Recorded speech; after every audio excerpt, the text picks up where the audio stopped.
Good afternoon. This is a vulnerability assessment of Ronicon's Windows Server and Ubuntu Server. This is for Professor Green's ISA 4220 course for the fall of 2017. The assessment of the two servers was conducted using a Nessus Vulnerability Scanner, which is an open source program that is used to find vulnerabilities in the system and determine the level of threat each vulnerability poses to the system. The intended purpose is to allow system administrators to determine the priority of fixing vulnerabilities, as well as making informed decisions on how best to proceed with hardening of their servers. The purpose of this exercise is to demonstrate the abilities of the Nessus Vulnerability Scanner and how important security is to a server's environment.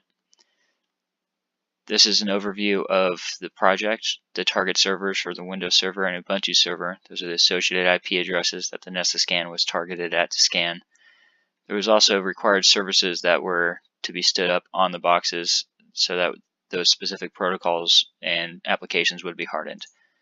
Those are discussed here, where we had AppArmor to harden the profiles listed.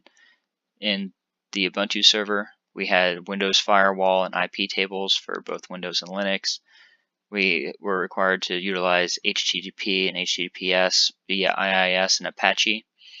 POP3 for Dovecot, SMTP with IIS and Postfix, IMAP with Dovecot, DNS with IIS and Bind, Database with Postgres, and SSH installed on Linux with OpenSSH. The Windows Server had two medium vulnerabilities. Those were pertaining to SSL certificates that were installed. The recommended fix for both of those vulnerabilities is to purchase an SSL certificate from a CA, also known as a certificate authority. CAs such as GoDaddy, DigiCert, and GlobalSign are adequate, and once purchased and downloaded, must be installed on the server. The self-signed certificate that is currently installed must be replaced by the newly purchased SSL cert, and then for the Windows Server, you must restart the IIS service for it to take effect. For the Ubuntu server, had the same two vulnerabilities. It's because we did not purchase SSL certs for this exercise, but use self-signed, self-generated certificates on the server. The same thing will need to happen on the Ubuntu server to remedy these issues or these vulnerabilities.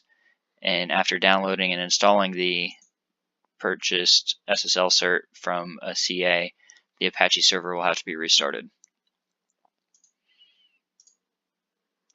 In conclusion, both servers possess the same vulnerabilities which related to the SSL certificates within the servers.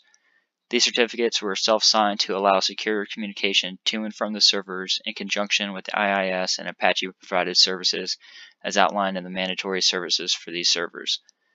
The vulnerabilities stemming from the SSL certificates are easily resolved, and it is recommended that new SSL certificates be purchased from a CA, certificate authority, to remedy the reported vulnerabilities.